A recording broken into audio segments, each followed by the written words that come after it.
कहानी सच्चा सुख कहाँ है। एक बार की बात है, कपिलवस्तु के राजकुमार सिद्धार्थ, जिन्हें हम गौतम बुद्ध के नाम से जानते हैं, अपनी युवा अवस्था में अपने महल में बहुत ऐश्वर्य और सुख सुविधाओं के बीच रहते थे। राजा शत्रुघ्न ने उनके चारों ओर ऐसा माहौल बना रखा था जहाँ दुख, बीमारी और मृत्यु जैसे विषयों का कोई भी संकेत न पहुँचे।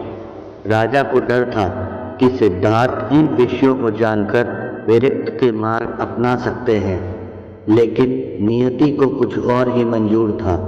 एक दिन सिद्धार्थ ने महल से बाहर जाने की इच्छा जताई।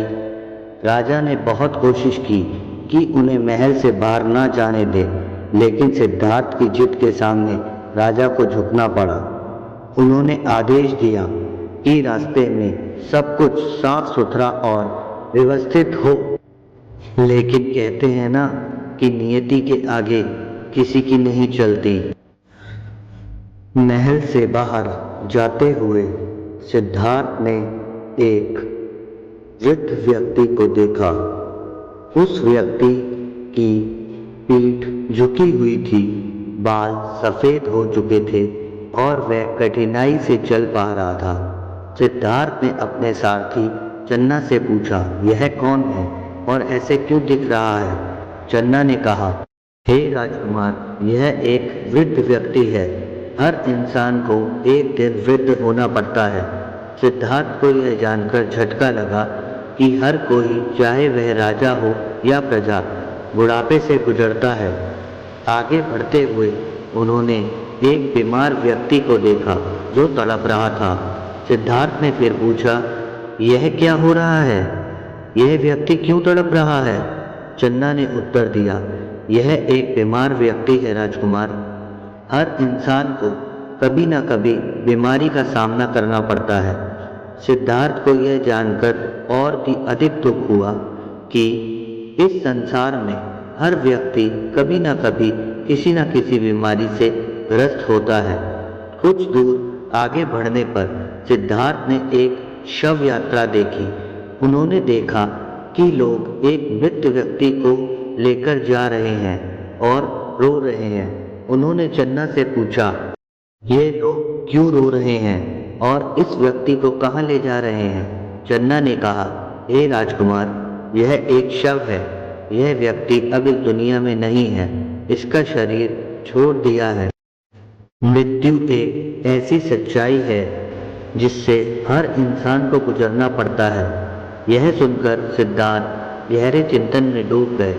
उन्होंने पहली बार महसूस किया कि जीवन में मृत्यु भी एक सच्चाई है जिसे कोई भी नकार नहीं सकता। इससे व्याकुल सिद्धार्थ कुछ आगे बढ़े तो उन्होंने एक सन्यासी को देखा जो शांत चित्त था और उनके चेहरे पर एक अजीब सी शांति थी। सिद्धार्थ ने चन्ना से पूछा, यह व्यक्ति कौन है और यह इतना शांत और प्रसन्न क्यों लग रहा है? चन्ना ने बताया, यह एक सन्यासी है। उसने मोह माया का त्याग कर दिया है और अब केवल ईश्वर की प्राप्ति के लिए साधना कर रहा है। उसे सांसारिक सुख दुख का कोई प्रभाव नहीं होता। यही कारण है कि वह शांत और प्रसन्न है। इन चार दृश्यों ने सिद्धार्थ के मन पर गहरा प्रभाव डाला। उन्होंने सोचा, सच्चा सुख क्या वास्तव में इस संसार में मिल सकता है? इस प्रश्न ने उनके मन में एक आग लगा दी और उन्हें सत्य की खोज के मार्ग पर निकलने के लिए प्रेरित किया। उस रात सिद्धार्थ ने निश्चित किया कि यह महल छोड़कर जाएंगे और जीवन के सत्य की खोज करेंगे। उन्होंने अपनी पत्नी यशोधरा और पुत्र राहुल को पीछे छोड़कर संन्यास का मार्ग अपना लिया।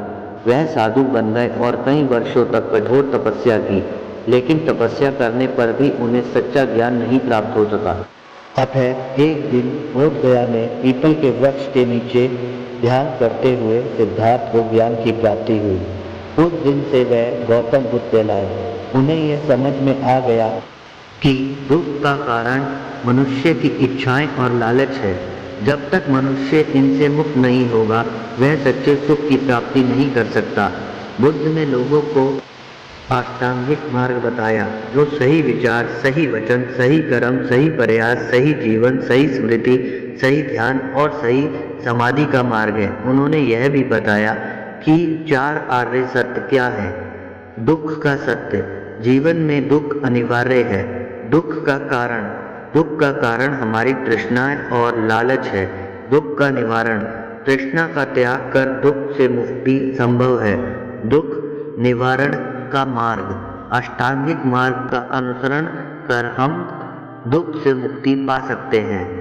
कहानी का संदेश, इस कहानी से हमें यह शिक्षा मिलती है कि सच्चा सुख और शांति बाहरी वस्तुओं में नहीं है बल्कि हमारे भीतर है।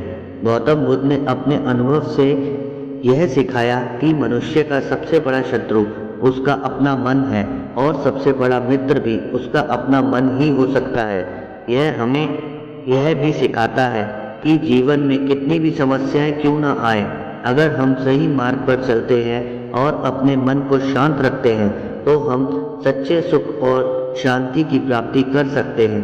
बुद्ध की शिक्षाएं आज भी हमें याद दिलाती हैं कि जीवन की असली खूबसूरती बाहरी ऐश्वर्य में नहीं बल्कि आंतरिक शांति में है। Thank you for watching. Please like and subscribe my channel.